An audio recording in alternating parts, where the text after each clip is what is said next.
ನಾನು ನನ್ನ ಜೀವನದಲ್ಲಿ ಒಂದು ಸತ್ಯವನ್ನು ಕಲಿತುಕೊಂಡೆ.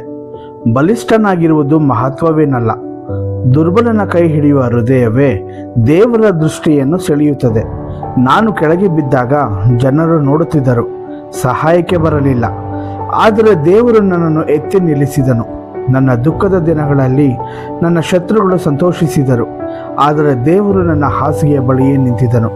ನಾನು ಒಳ್ಳೆಯದನ್ನು ಮಾಡಿದರೂ ಕೆಲವರು ದ್ವೇಷಿಸಿದರು, ಆದರೆ ದೇವರು ಮಾತ್ರ ನನ್ನನ್ನು ಬಿಡಲಿಲ್ಲ.